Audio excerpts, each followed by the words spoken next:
Good morning. It is day 17. Hope I got that right. Going from Covington, Tennessee to Memphis, Tennessee. It is almost 6 o'clock in the morning. Kim is still snoring away. I won't record that. I'll get in trouble. Uh, about 60 miles. Doing a lot of back roads today. I'm going to be right along the Mississippi. It should be a really neat day. Um, and hopefully all goes well. And let's get to a high of 90 today. Right now it's about 65. So I'm going to try to get as many miles in before it gets too hot. All right, later.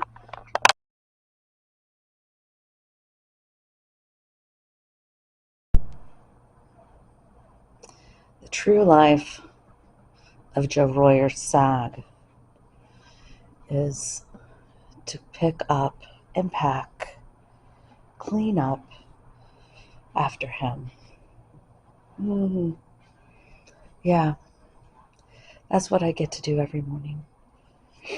You wonder what I have to do? Yeah, it's not that glamorous.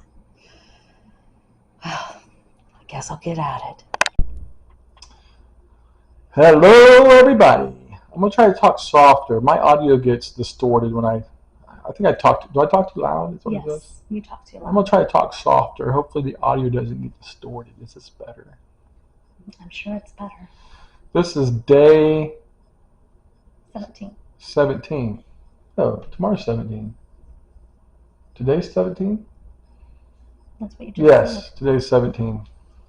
And I went from Covington, Tennessee to Memphis, Tennessee. It was a 60-mile trip. I started at about 5:45 in the morning. I was done by 11:30. Why? Because I fly. If I had wings, I would have went airborne. Actually, it was a good trip. It was a good ride. It was probably the prettiest ride I've had all trip long. Almost all wooded area, back roads, well paved, almost zero traffic. All the dogs were fenced in. I didn't get chased by one single dog. It was a good ride. I don't. I mean, shaded, woods on both sides most of the way. Very cool, not too hot. Uh, yeah, I was about 11:30, which made Kim happy because then we came home when I got to our Airbnb in Memphis. They'll have us check in early. Let us check in They're early. wonderful. Wonderful hosts. What's their names? Layla and JC. So Layla and JC, if you're watching this, thank you for letting us check in early. And we made a beeline to Barbecue shop. barbecue shop. I had the best spaghetti. I shouldn't say this because I'm from Cincinnati. Barbecue I had barbecue spaghetti, which was like, it was amazing. So this place was voted #1 in barbecue at one point in the whole country or something. And it was really good. Some of the best What's barbecue sauce amazing I've ever is had. we found a Kroger down here. I didn't know Kroger was down this far south. There's a Kroger in Memphis, and they sell the barbecue sauce. We need to go there. So we're going to go there and get some barbecue sauce. I mean, I had this barbecue spaghetti, the ribs, the baked beans were amazing, the coleslaw. I mean, everything was good. Yes. Brisket. Yes, it was all good. Pork. And then we went from there to Sun City Studio, where rock and roll was born. You know, it was kind of surreal to be in the same studio that Johnny Cash, Ray Orbison, Elvis, Jerry Lee Lewis. I mean, all the classic rock and roll people were there, recorded there. We got pictures. You'll see some of the pictures. The microphone that we got a picture of was the microphone that all those people sang into. I can't imagine what that microphone's worth. So we got a bunch of pictures of what the old studios looked like, et cetera, et cetera. And then we went to Beale Street. So much fun. I won't tell you how much fun I had. It would be inappropriate.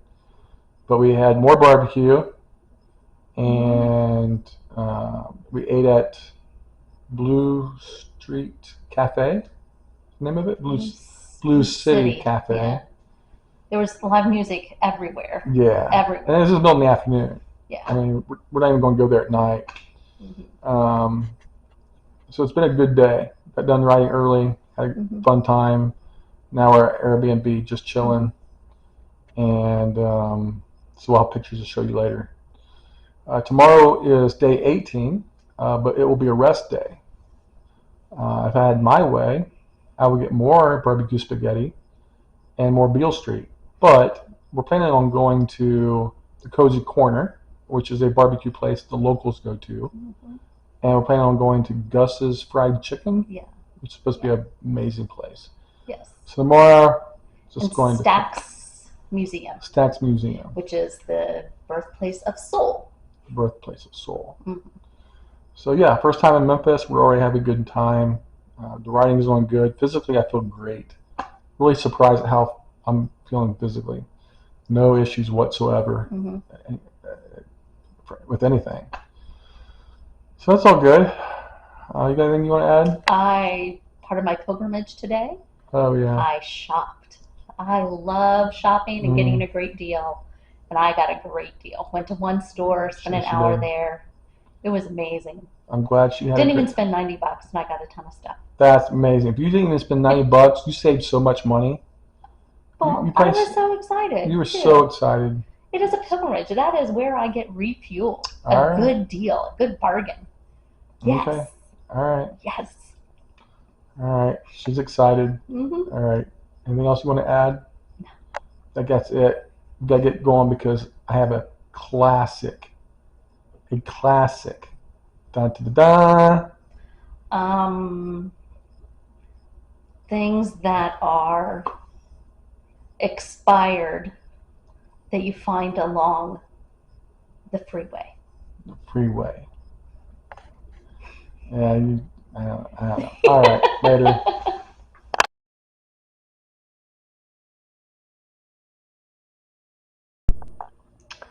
Hello, everybody. Welcome to another edition of What Was That Dead Thing? I'm talking softer, so the audio is not distorted. Makes my wife proud. Tennessee continues to set records for road safety. They continue to set the bar for all the other states to follow. We had a really light number of fatalities today. 2 armadillo, 2 squirrel, a coon. I think it's our 3rd skunk. 3rd? I think so. 3rd dead skunk. Remember everybody, a live skunk is much more dangerous than a dead skunk. Why? Why, Kim? I'm sure you know. Because a dead skunk stinks, but a live skunk can make you stink. And we got a bird. So that's it. 60 miles, 2, 4, 6, 7. 7. That's it. So congratulations. Continue to go out to Tennessee for excellent road safety. I'll put the totals up here on my left, right there. You can see the armadillos continue to make ground in a bad way. Again, their own doing. I won't rehash that. So I want to spend some time talking about a really good story regarding the history of the Federation for Road Safety. Yesterday I talked a little bit about the politics, the history and the politics, not so good. I talked about a little bit about Attorney Carey and Byrd. Today is a good story. You don't want to miss this one if you don't already know. Back in the late 50s, early 60s, that was kind of the heyday of the FRS. There was a young girl who grew up in, we're going to call it Western Ohio, southwestern Western Ohio. This young girl, about 12 years old at the time, lived on a hog farm, and she had a job to do every single day. And her job was to slop the hogs. Now, some would say that's not a very, what you would call it, prestigious job. Glamorous? Glamorous, not glamorous. But she made it glamorous. And to set the stage for the glamour and the fame that she would accrue over the next several years, first recognize the lack of hog fatalities on the road. How many of you have ever seen a hog fatality on the roadway? I haven't. Never. I haven't seen one, and I'm like almost old. Well, and you Kim? grew up in farmland. I grew up in farmland. I never saw a hog fatality. Mhm. Kim, have you ever seen a hog fatality? No. And you're barely older than I am. Right, just barely. So I've not seen one. My wife hasn't seen one. How many of you have ever seen a hog fatality on the roadway? Now there's one reason for this, and one reason for this is because hogs are smart. They understand the significance of road safety. But there is a reason, and one single reason, just one single reason why they're aware of road safety. And it has to do with this young girl who grew up in the 1950s into the 60s, whose job it was to slop the hogs every morning. Because she understood the significance of road safety. So she took it upon herself to not just slop the hogs, but to educate the hogs. A young girl by the name of Carol Sue grew up in western Ohio. Every single morning, she would take her pails of slop and her notebook and her pens, and she'd go out to the barn. And she would slop the hogs, and after she got done slopping the hogs, she would educate them day after day after day after day on the significance of road safety. And the hog community loved this. It spread like wildfire. Not just at that barn, but the word started spreading to other barns in the area, and before you knew it, the influence that Carol Sue had on this country was without parallel. And it is the reason today why you don't see hog fatalities on the roadway, because of a young girl named Carol Sue. Now, Carol Sue's still with us. I'm not going to give you her last name, although I am very honored in that I married a relative of Carol Sue. My wife is a relative. I won't tell you what kind of relative, because Carol, she's a very private person. She doesn't want the fame. People are contacting us all the time in the FRS community wanting to know her contact information, and we just won't give it because she likes her privacy. She didn't educate the hogs to become famous. She educated the hogs because she cared about the hogs. Period. End of story. And so I'm devoting this entire episode of What Was That Dead Thing to Carol Sue and all the work and the sweat and the tears that she went through to educate the hog community. So that to this day, there is virtually zero hog fatalities on the roadways. Now, like I said, she's still around. She's somewhere in western Ohio.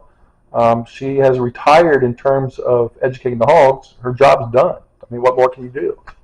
But she's not done educating, because she is an animal lover. Rumor has it that she spends her days on her back patio with her 8, 9, 10 bird feeders. Oh, it's more than I can count. More than my wife can count. Sometimes they have the grandkids come over and help with it. Yeah. Great grandkids. The great grandkids can't even keep up. Mm-hmm. Because she is on a mission now to educate the birds. And we know how difficult it is to educate birds. But her theory is if she can keep as many birds as possible in her backyard, that means they're not on the roadways, and they can remain safe from being unfortunate fatalities. So thank you, Carol Sue, for all the work you've done. It can never be repaid, and we hope that you know how much you're appreciated from the Federation for Road Safety. So again, you see the totals. We're hoping that Tennessee will remain safe, continue to remain safe as we travel through Tennessee the next couple days. And we'll keep you all filled in as usual. So until then, talk at you later.